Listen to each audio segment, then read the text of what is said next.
Puji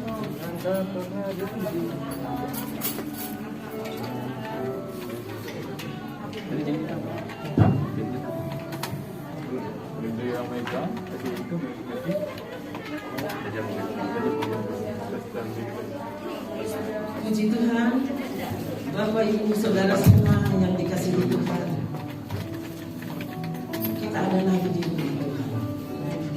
Tengah-tengah pandemi yang belum berakhir, percayalah, kasih Yesus tidak pernah berakhir dalam kehidupan kita. Kita satukan iman kita, kita angkat pujian, tetap katakan, Bapa, Engkau baik.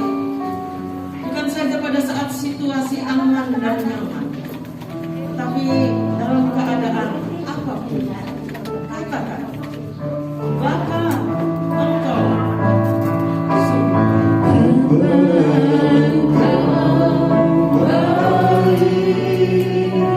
Amin.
hadapan Tuhan.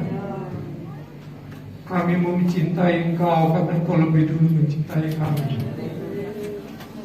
Dengan apa kami dapat membalas kebajikan-Mu Tuhan? Selain kami menyerahkan seluruh kehidupan kami untuk setia dan taat kepada Tuhan. Pagi ini Tuhan, kami mau menyembah Engkau, memuji, memuliakan nama-Mu. Kuduskan setiap kami Tuhan, biar surga boleh berkenan dan layak menerima setiap pujian kami. Amin. Karena kami ketika Engkau dipermuliakan, Engkau disenangkan Tuhan, kami yakin Engkau akan berkati kami dengan firman-Mu. Engkau akan berkati kami secara pribadi lepas pribadi. Kami pulang dengan kekuatan baru, kemenangan dari Tuhan. Setiap bentuk intimidasi, kuasa kegelapan, kekhawatiran, ketakutan Tuhan yang coba mengganggu kami untuk menyembah, memuji Engkau, untuk duduk diam bersama dengan Engkau pagi ini, kami tolak, kami hancurkan itu dalam nama Yesus. Kami akan mulaikan seluruh rangkaian ibadah ini Tuhan, dan kami alaskan hanya di dalam nama Bapa, Putra dan Roh Kudus, yaitu Tuhan Yesus Kristus. Setiap kita yang siap memuji Tuhan berkata, kita beri kemuliaan. Tuhan Yesus itu baik. Biarlah kita katakan kepada teman-teman kita, sekalipun tertutup dengan masker, tapi ucapkan, lambaikan tangan, katakan, Tuhan Yesus baik. Tuhan Yesus baik. Dia ingin mendengar pengakuan kita. Nyanyikan dengan sungguh-sungguh, tak berkesudahan kasih setianya. Dia ingin mendengar komitmen kita pagi hari ini. Haleluya.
Dia dalam keadaan susah, dalam keadaan galau, stres, dalam kesedihannya dia berkata, saya sudah tidak punya siapa-siapa. Padahal dia tinggal dalam satu keluarga yang banyak anggota keluarga. Saya tidak punya siapa-siapa. Saya katakan, ada Tuhan Yesus yang mengasihi. Amin, saudara. Saya ingin mengajak saudara menyanyikan satu medley lagu, dan saya yakin lagu ini merupakan kesaksian kita, pengalaman pribadi kita. Tak pernah dia tinggalkan kepada. Oh, haleluya.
tidak ada yang sukar di hadapan Tuhan.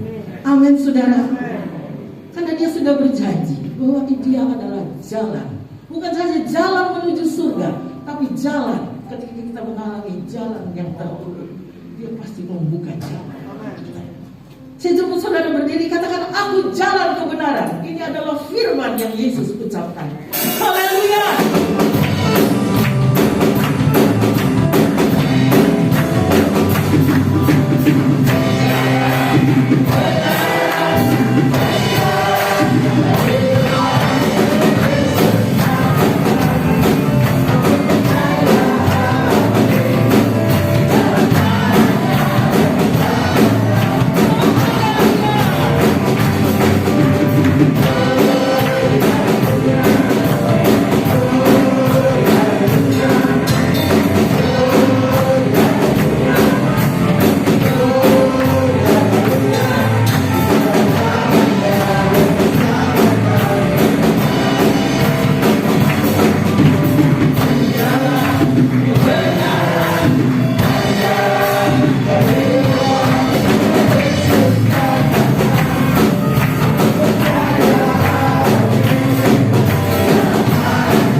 ada keselamatan kekal. Ketika mengalami keadaan yang tidak menyenangkan, tetaplah beriman kepada Tuhan.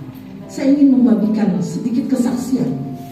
Saudara, pada bulan Desember yang lalu, saya melalui telepon mendapat pesanan buku menu rohani 500 buku untuk dikirim ke Seoul. Mungkin Pak Jeffrey tahu ya, Rumah Berkat Seoul. Dari satu yayasan, katanya untuk dibagikan Natal. Saudara tahu, saya sudah kirim. Tidak berapa lama kemudian, sebelum buku itu dibayar, saudara, apa yang terjadi? Awal-awal Januari, rumah yayasan Rumah Berkat itu terbakar habis, saudara. Padahal belum dibayar ya. Dan saya juga kasihan kalau sampai dibayar. Karena korsleting listrik lantai atas sampai ke bawah, semua peralatan dimakan api. Saya tetap bersyukur kepada Tuhan, dan saya tidak berencana untuk menanyakan untuk membayarnya, saudara. Karena tahu dalam keadaan musibah. Sampai akhirnya ibu ini telepon, Bu, kasih kesempatan saya waktu, saya akan membayar bulan depan. Tidak usah dibayar. Saudara tahu apa yang terjadi? Mujizat terjadi. Di saat itu, di bulan Januari itu juga, ada seorang donatur yang sebelumnya tidak pernah membantu secara khusus untuk penurunan.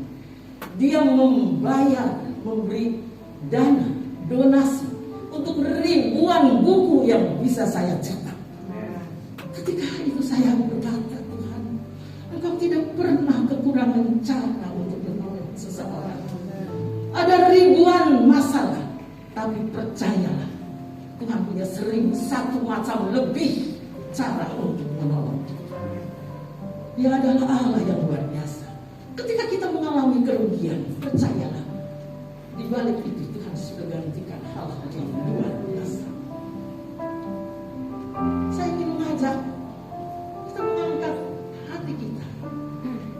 Katakan, bila ku angkat tangan untuk membela, kau turun tangan untuk membela. Haleluya, dia ada di tengah-tengah kita. Dia ingin mengganti kegagalan menjadi keberhasilan. Terima kasih Tuhan.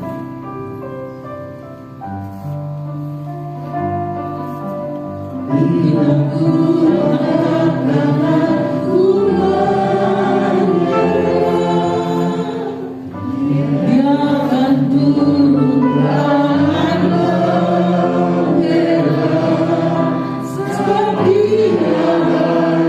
Katakan dengan iman, katakan dengan kesungguhan. Amin. Jangan marah kepada keadaan, syukuri apa yang terjadi. Ku angkat tanganku menyerahkan semua hidupku padanya.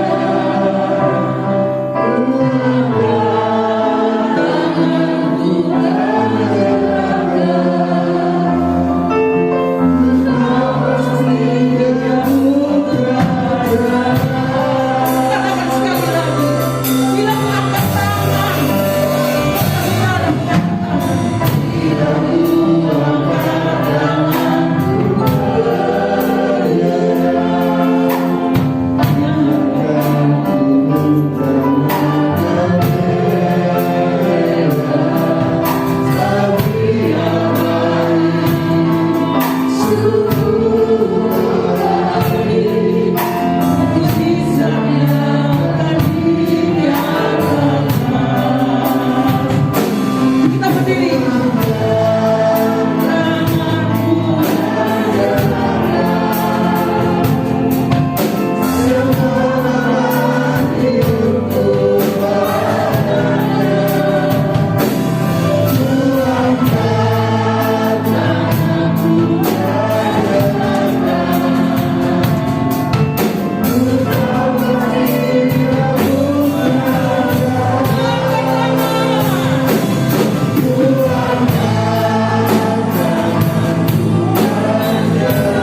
Amin, amin, amin.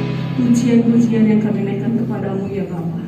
Memang benar Tuhan, kami berserah karena kami menyerah kepadamu Tuhan. Karena tanpa pertolonganmu Yesus kami tidak mampu. Dan kami percaya Tuhan sanggup mengadakan apa yang tidak pernah terpikirkan oleh kami.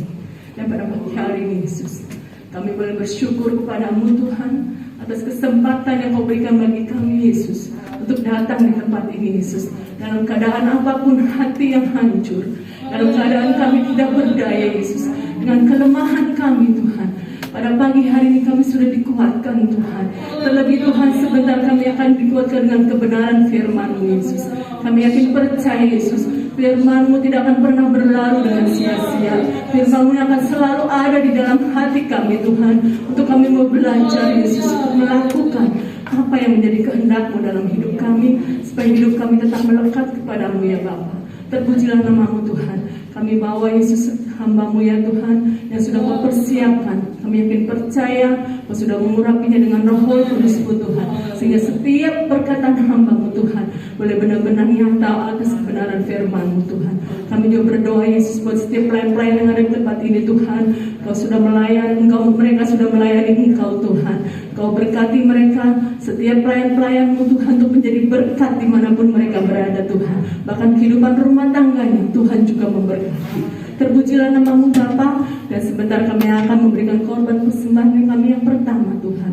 Kami sudah diberkati oleh Engkau, dan kami pun mau belajar Tuhan untuk melayani Engkau apa yang kami bisa dan mampu Tuhan. Terpujilah nama-Mu Bapa, hanya di dalam nama Yesus Kristus. Haleluya, amin. Puji Tuhan, kita akan meletakkan persembahan sambil kita mengangkat hati kita lagi. Kuatkan hati lewat semua persoalan. Terima kasih Tuhan, kuatkan hati kami semua.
Haleluya.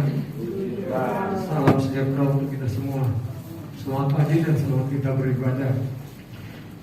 Ada orang yang terpengaruh dengan situasi, dengan kondisi yang ada. Tapi ada orang yang dilarang pun dia datang beribadah. Membedakan di sini saudara, yaitu iman kita, keyakinan kita dibuktikan dengan perkataan iman, dibuktikan dengan perbuatan. Ada orang berkata saya punya iman, saya punya saya percaya, tapi ketika ada persoalan, ketika ada sebuah situasi kondisi yang membuat dia khawatir, dia lupa bahwa Allah kita, dia sanggup menolong saya dan saudara pujian tadi. Dia sanggup memberikan kita jalan. Karena sering saya katakan di tempat ini, di mimbar ini, kita semua sudah ditetapkan oleh Tuhan. Mau lewat, ada yang meninggal pada saat perang kemerdekaan, udah ditetapkan, memang kita lewati sana. Ada yang lewat seperti apa, itu yang penting.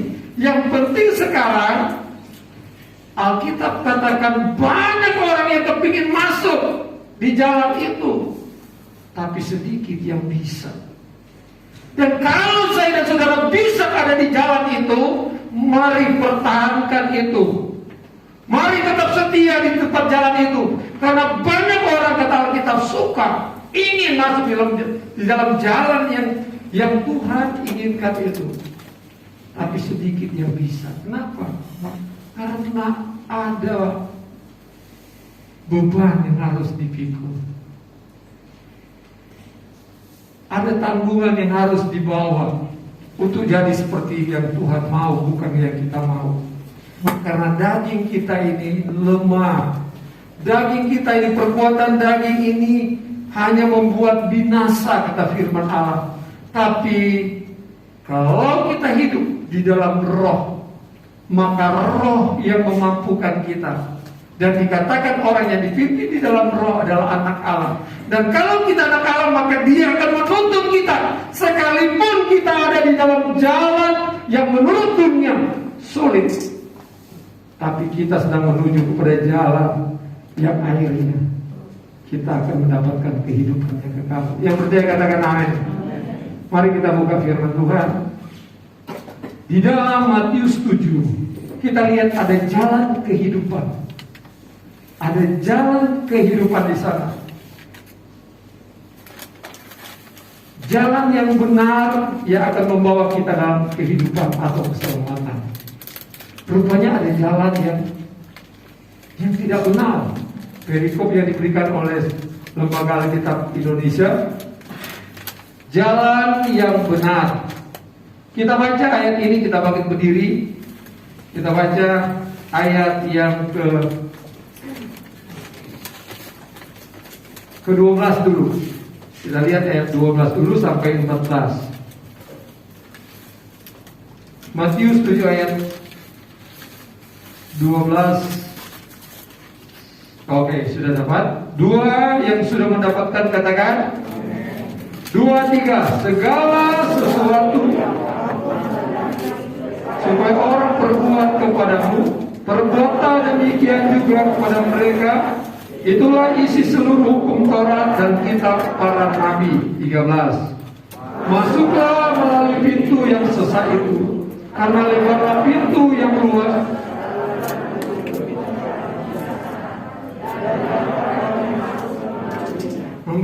karena sesaklah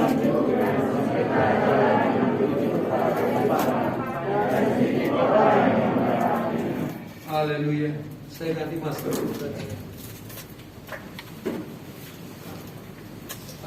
Pakai dua terlalu susah. Oke. Pakai dua terlalu pengap sudah. Gak bisa bernafas. Oke, kita lihat ada jalan yang benar, atau tema kita jalan yang benar. Jalan yang benar yang membawa kita di dalam keselamatan. Yang percaya katakan amin. Saudara ada di dalam jalan yang mana? Yang saya mau katakan hari ini, setiap kita yang menerima Tuhan sebagai Tuhan dan Juru Selamat, mereka ada di dalam jalan yang benar. Katakan amin. Amin. Kita ada di jalan yang benar, artinya jalan keselamatan milik kita. Dan Alkitab katakan pagi hari ini bahwa perjalanan hidup kita itu harus ada di dalam jalan yang benar itu. Dan jalan itu tidak jalan tol, jalan yang sempit. Orang tidak mau jalan yang sempit. Kita ke Jakarta pun sekarang nggak mau lewat Pantura, karena menganggap banyak halangan. Jalannya agak kecil, walaupun lebar, tapi karena padatnya menjadi kecil menurut kita. Maunya tol. Tapi kita lihat sudah, perjalanan hidup itu penuh dengan liku-liku. Ada jalan yang terjal, ada jalan yang curam, ada juga yang mendaki tentunya. Kadang-kadang penuh dengan onar dan duri.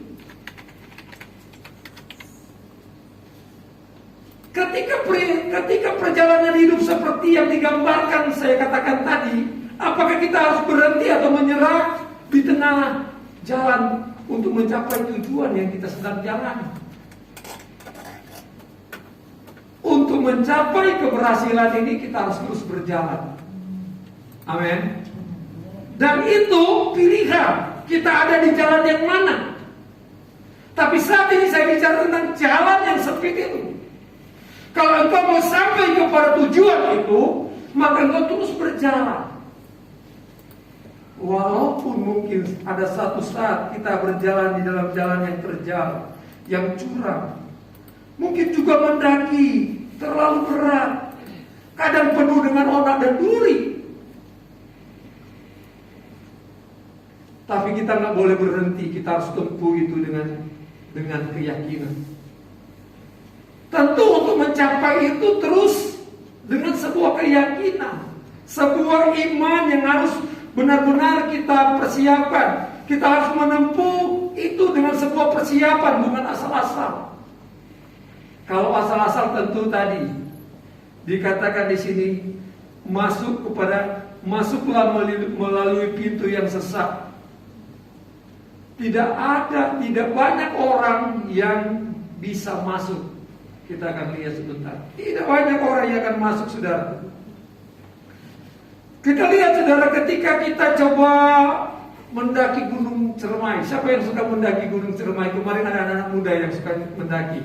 Ada setor juga yang sering saya lihat. Mereka berani tuh. Saya mau memikir aja udah takut kedinginan di atas sana. Jadi nggak pernah tahu naik. Kalau di kampung naik gunung itu bukit-bukit sering, tapi naik gunung beda.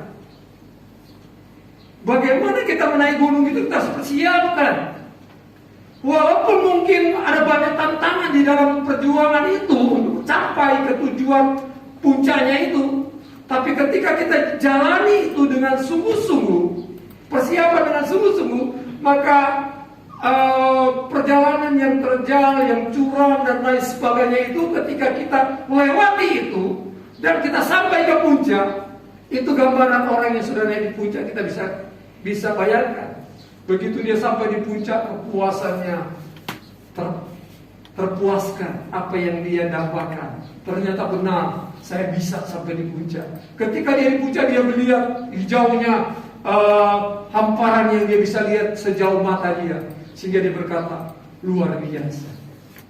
Dia bermimpi yang lain lagi. Kenapa? Ada kepuasan. Tapi untuk sampai di sana ada perjuangan.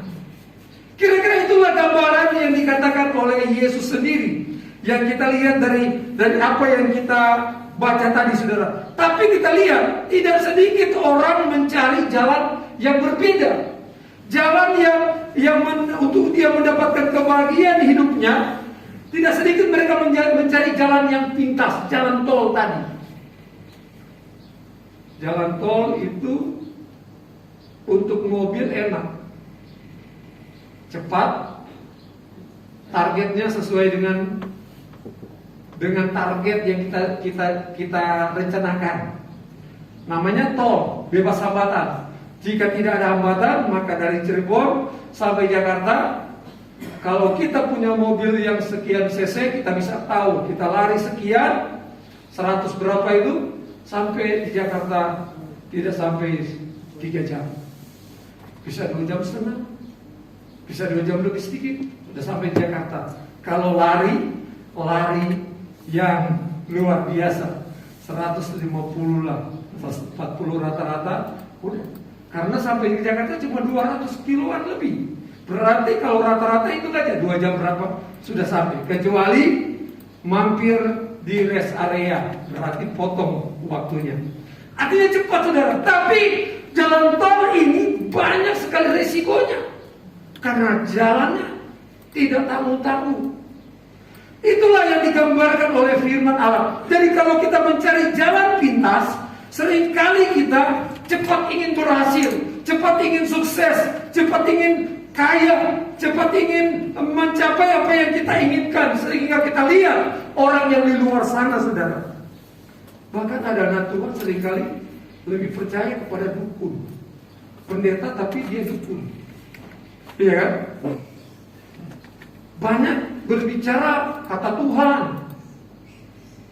Tuhan, nanti Indonesia jadi seperti ini. Nggak jadi begitu, karena enak kan latar belakangnya. Kita pelajari orang itu dulu, saudara. Dia dipanggil Tuhan atau menyerahkan diri jadi pelayan. Sehingga seringkali asal ngomong saja, saudara. Dan itu seringkali kita menangkan, saudara. Ada yang berkata, oh katanya nanti kota ini begini, kota ini begini. Saya seringkali dalam Tuhan. Padahal kita katakan, saudara, pegang firman Allah. Amin. Apapun yang terjadi sudah ditulis oleh Alkitab. Mau jadi apa nanti aja, jangan terlalu percaya. Kalau nggak jadi, kita udah ngomong itu bisa loh, ini bisa begini. Datang nggak jadi, saudara. Padahal yang melakukan mujizat itu adalah percaya kita, iman kita. Yang melakukan adalah siapa? Yesus sendiri. Amin. Bukan seseorang. Kalaupun nanti Allah izinkan saya melakukan sesuatu, itu bukan karena saya, karena Allah lewat hidup saya, Allah percayakan itu. Atau lewat seorang hamba Tuhan, Allah percayakan itu, bukan karena dia. Tapi seringkali kita salah memberikan sebuah penilaian. Bukan kita memuliakan Allah, kita mengambil, kita mengkultuskan orang untuk memuliakan orang, bukan memuliakan Tuhan. Dan Tuhan pasti cemburu. Tapi orang yang memiliki kebenaran Allah, dia tahu bahwa seringkali ada jalan yang disangkanya lurus, bahwa itu tidak baik, itu akan membuat kecelakaan, kata Salomo, kata Amsal. Dan itu diketahui oleh orang yang beriman, maka dia tidak akan mengambil keputusan itu.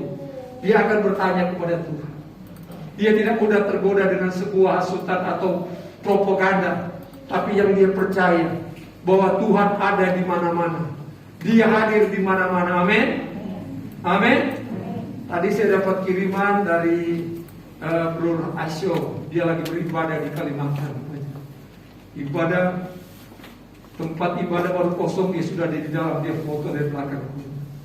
Saya katakan salam Pentakosta buat gembala di sana.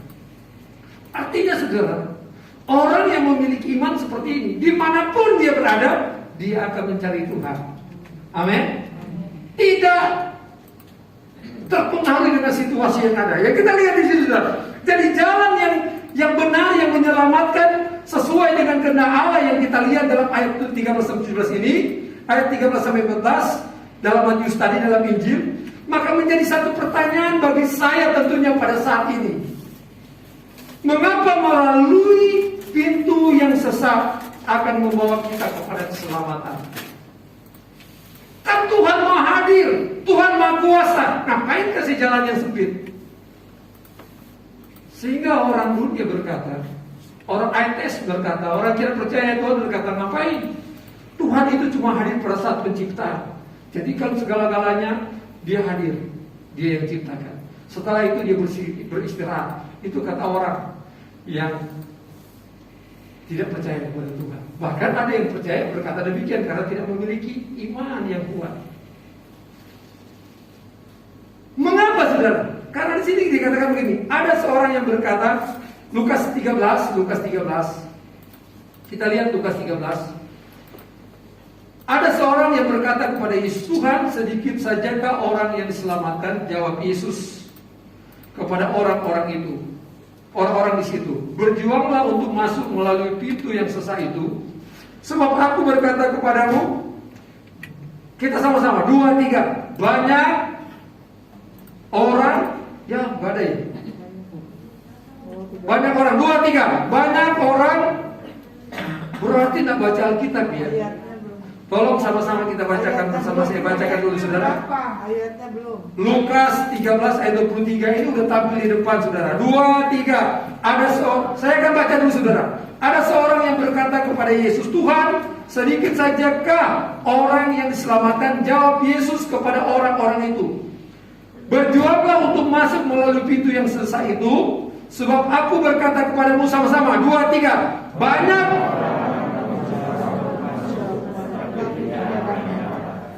Kita lihat saudara, ini kata Yesus.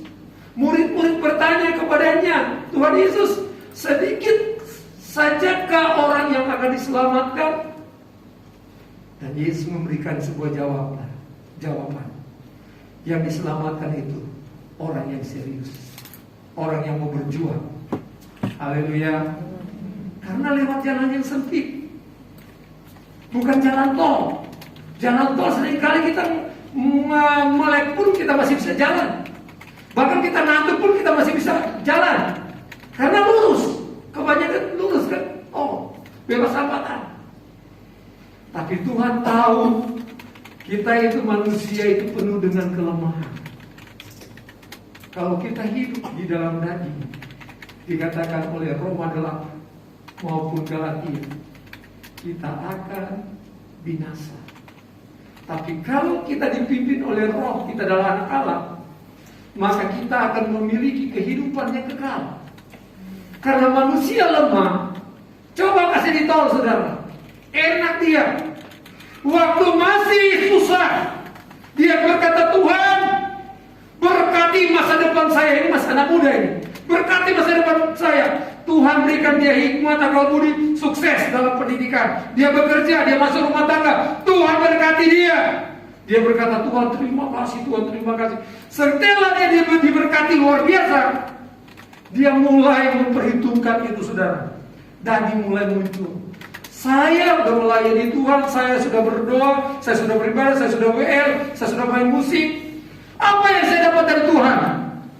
Kalau Tuhan mau katakan kepada saudara, waktu kau berdoa, waktu kau mulai kenal Tuhan, apa yang kau punya?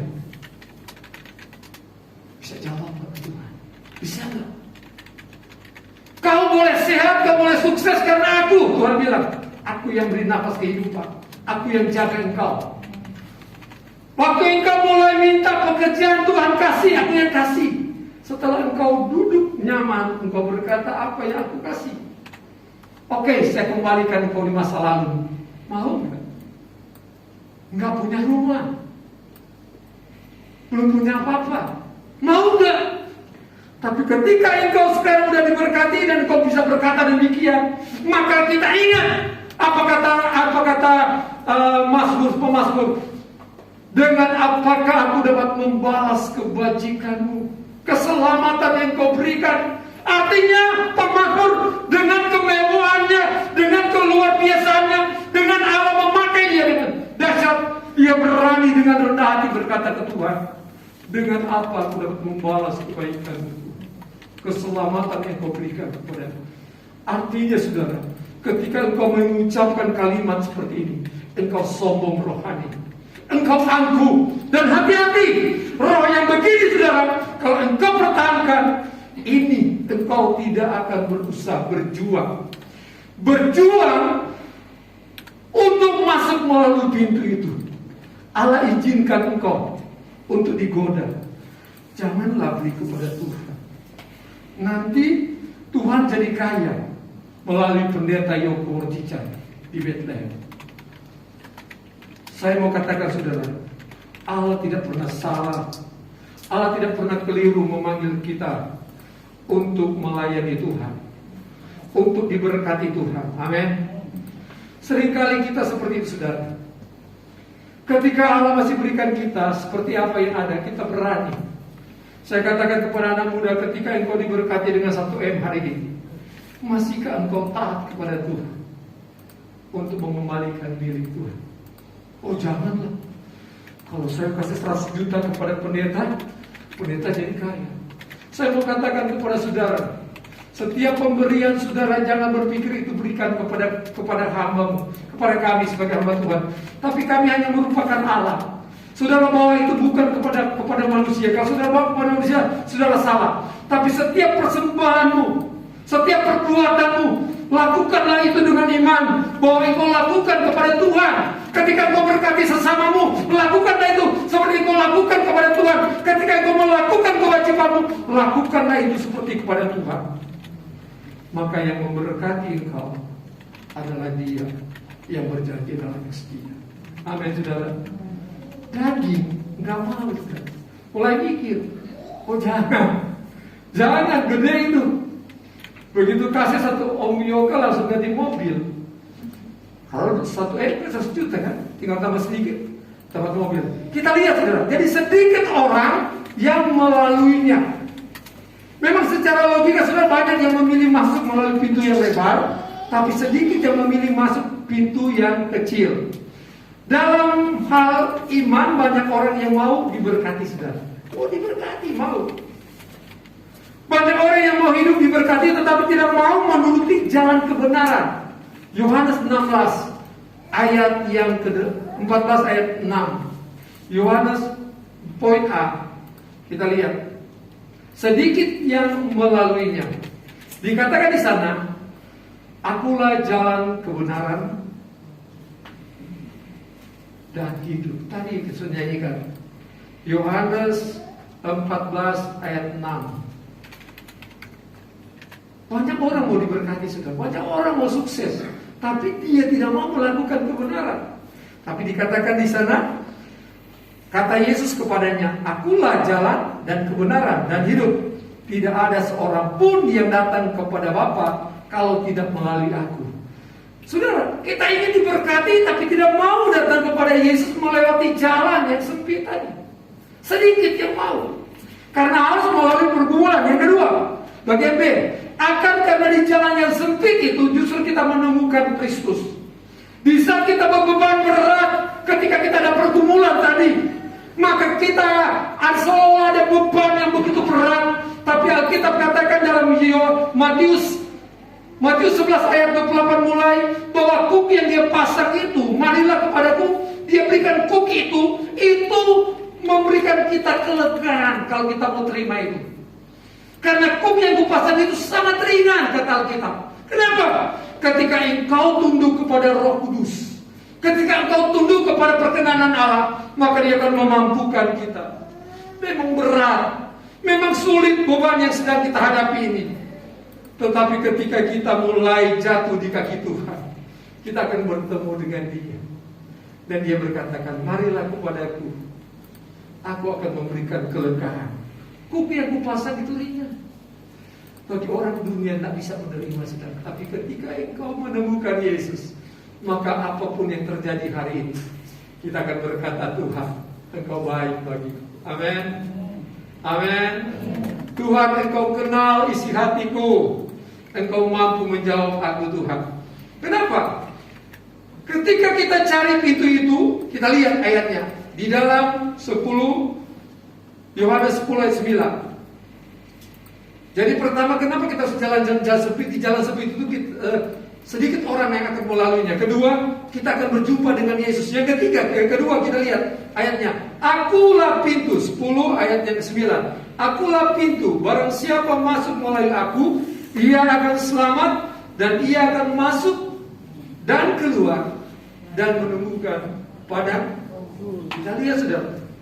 Ketika kita masuk pada jalan yang sempit itu, dan jalan itu, pintunya itu dari Yesus. Ketika kita ketemu Yesus di sana, barang siapa yang melalui aku, ia akan selamat. Memang jalannya tidak seperti jalan tol. Karena sekali lagi saya mengingatkan, Tuhan tahu bahwa kita manusia itu lemah. Ketika diberi fasilitas semua, bisa lupa Tuhan. Kalau tadi suka menyembah Tuhan, kalau tadi suka memberkati pekerjaan Tuhan, lupa.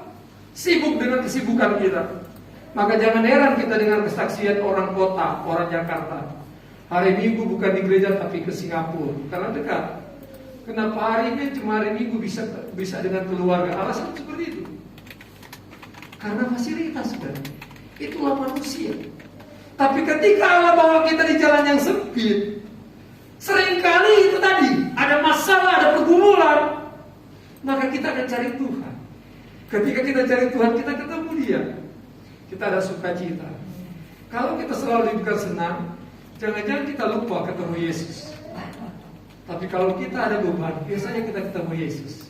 Saudara menyembah Tuhan, saudara membaca firman-Nya, saudara menaikkan ucapan syukur, dan saudara merasakan hadirat itu memenuhi kita. Sukacita kita penuh. Amin. Amin. Mau diberkati oleh Tuhan, mau berjumpa dengan Yesus di jalan yang sempit, bukan di jalan tol. Artinya ketika Allah berkenan untuk Dia bawa kita kemanapun Dia bawa, kita mampu mengucap syukur karena Dialah pintu itu. Dan kalau kita melewati pintu itu, dikatakan tadi ada selamat, dan kita akan diberkati. Masuk keluar kita dibawa ke rumput yang di padang yang padang rumput. Artinya saudara, Dia memberi sebuah jaminan kepada kita. Enggak mungkin kita menjadi minta-minta, saudara. Dia jaminan. Yang ketiga, saudara, kita lihat yang C. Untuk melalui pintu yang kecil itu memang ada harga yang harus dibayar.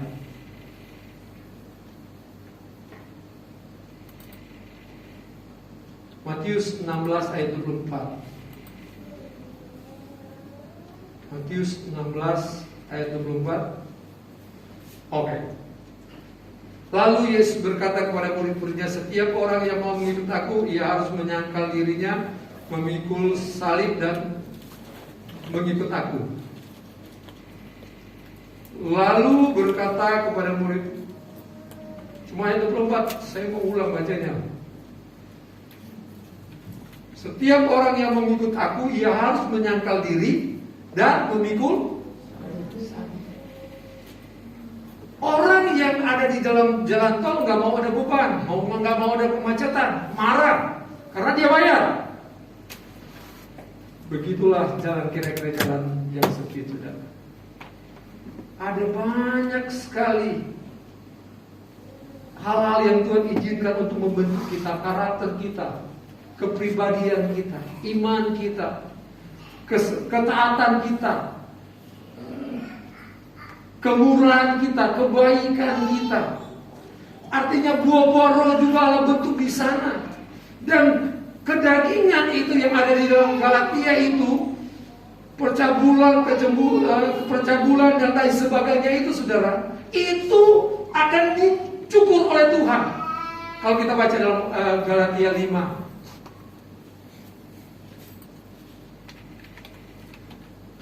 saudara akan menemukan di sana ketika engkau mau ada di dalam jalan yang sempit itu, kita bertemu dengan Yesus, maka kita akan dibentuk oleh Dia. Ada harga yang dibayar.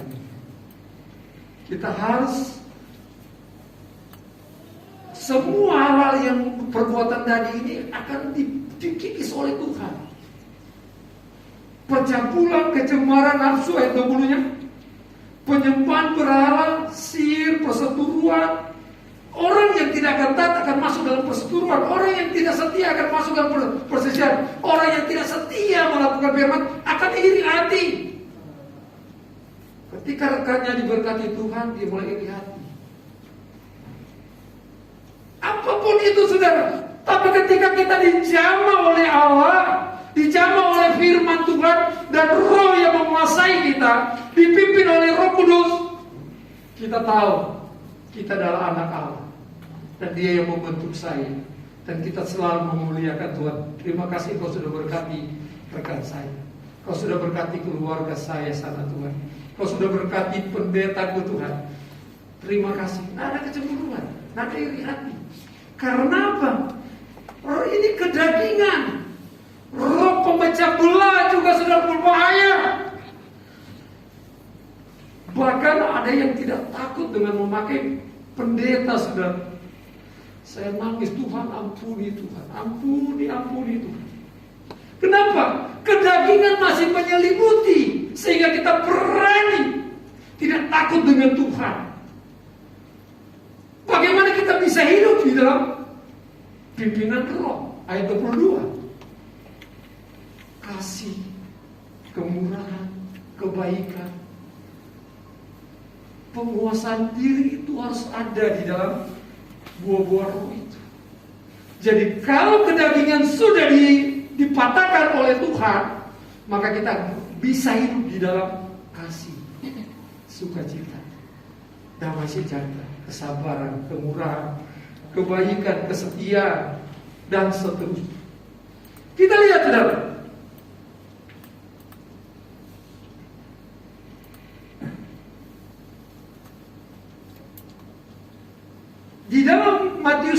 berkata, saudara, 10 ayat 38 dia berkata bahwa 10 ayat 38, barang siapa tidak memikul salibnya dan tidak mengikuti aku, apa dikatakan sana? Tidak layak. Jadi ketika kita bayar harga, saudara, melalui pintu yang kecil itu, memang ada harga yang harus kita bayar. Kita harus memikul salib, menyangkal diri, dan ikut Tuhan. Kalau enggak dilakukan itu, tidak layak, kata Matius 10. Dan Lukas 14:27 berkata, tidak dapat menjadi murid. Kalau Lukas 14 ayat 7, tidak menjadi murid. Kalau Matius tadi, tidak layak. Kalau kita mau memiliki telinga seorang murid untuk taat, maka kita harus menyangkal diri dan pikul salib. Amin. Amin. Karena Yesus sudah melakukan di dalam dagingnya untuk menebus kita yang ada di dalam daging tadi, supaya kita hidup.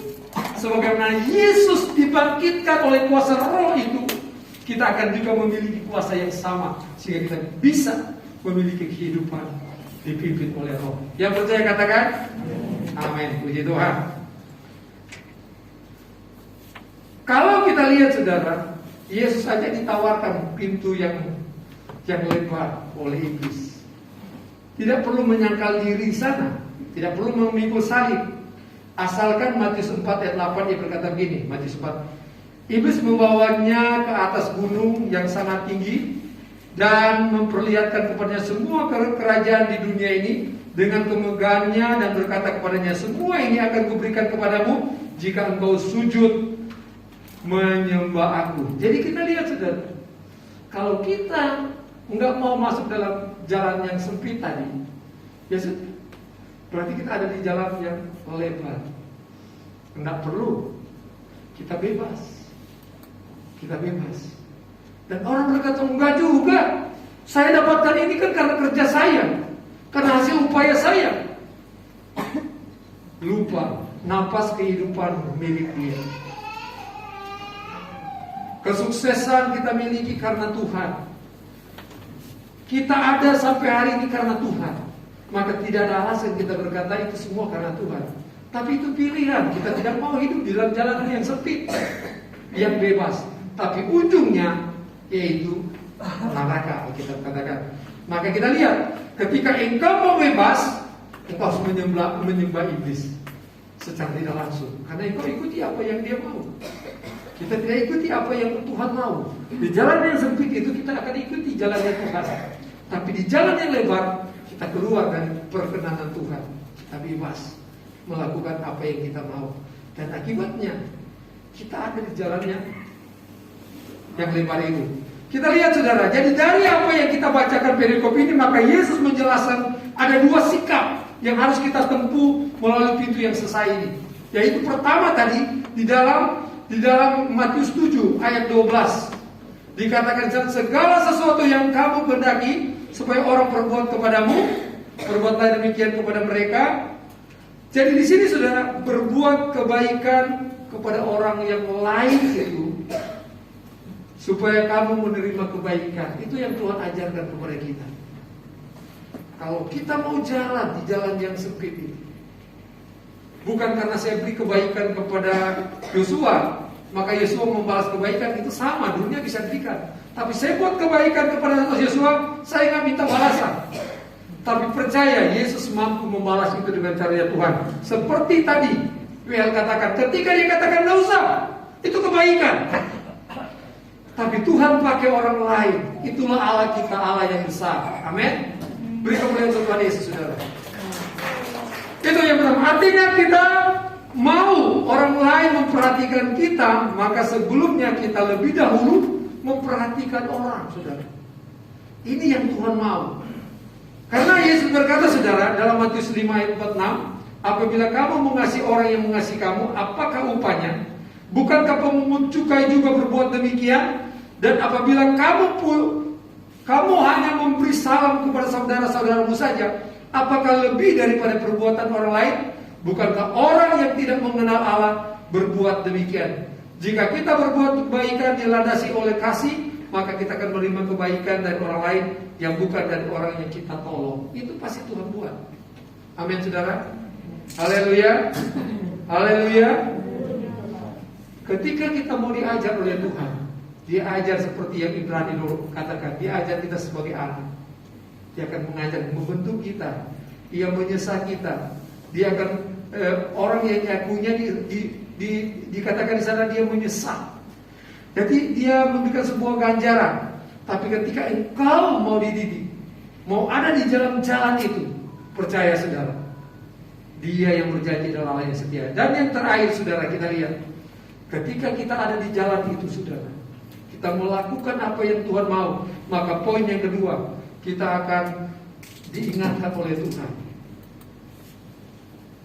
Yang kedua, kita akan memberikan, jangan apa yang Tuhan sudah percayakan kepada kita, Dia sudah tebus kita, Dia selamatkan kita, jangan kita memberikan barang yang kudus itu sembarangan.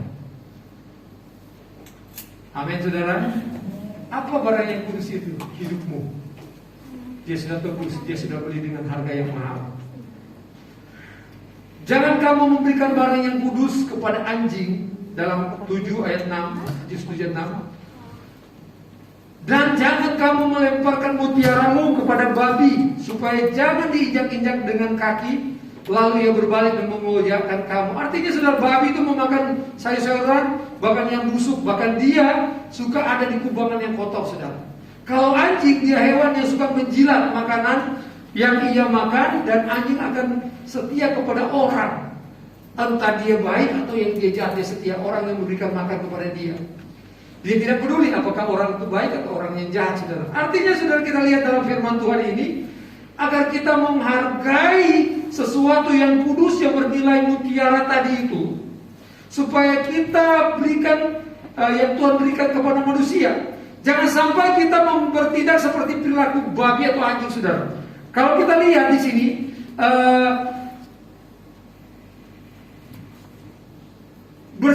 anjing itu bersikap menjilat, saudara. Dia suka menjilat. Dan itu hati-hati ketika kita tidak hidup di dalam roh, di dalam daging, kita akan menjadi penjilat. Segala cara kita akan buat.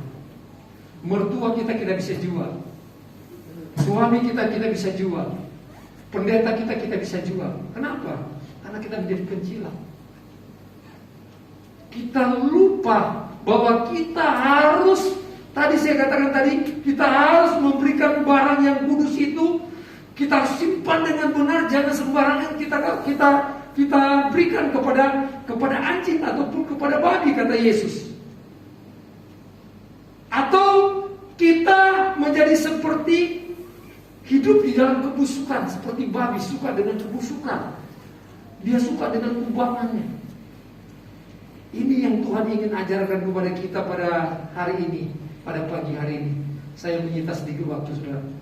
Kita hidup di dalam Tuhan untuk mempersembahkan tubuh. Ketika engkau tidak menjadi seperti anjing penjilat, mencapai semua tujuan dengan cara yang tidak baik, menjadi seperti babi yang suka dengan kebusukan, kecemaran, dosa, hal-hal yang daging, tidak ada penguasaan diri, maka kita menjadi seperti babi. Itu artinya kita mutiara permata yang dikatakan tadi di dalam Matius tadi, melemparkan mutiara itu kepada babi.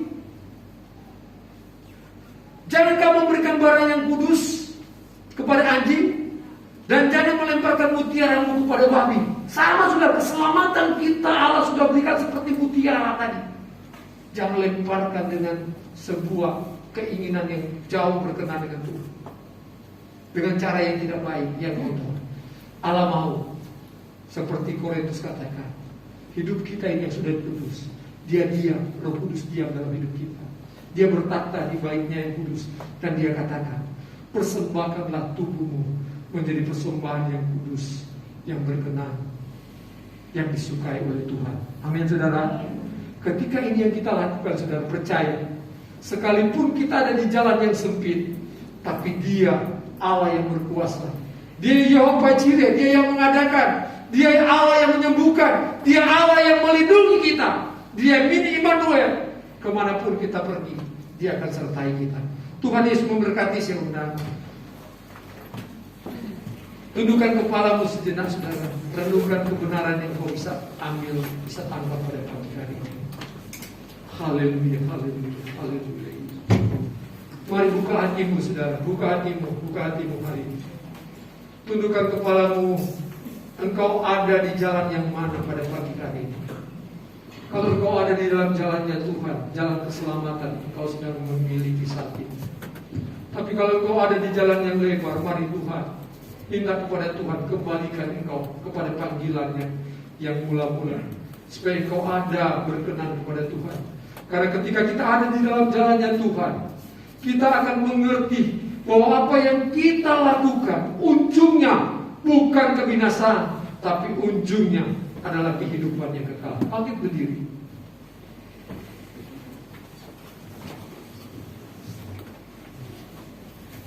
Kita nyanyikan satu pujian. Kami percaya berkat-Mu menjadi bagian kami. Sidang jemaat Tuhan yang dikasihi Tuhan. Haleluya, haleluya. Tebusan-tebusan darah Kristus, terimalah dan bawalah pulang berkat damai sejahtera dari Allah Bapa, cinta kasih dari Tuhan Yesus Kristus, serta persekutuan, penghiburan, kekuatan, kemenangan dari Roh Kudus memimpin, menyertai, memberkati saya dan saudara mulai pagi hari ini sampai Maranatha Tuhan Yesus datang kali yang kedua. Di dalam nama Tuhan Yesus, setiap kita yang diberkati berkata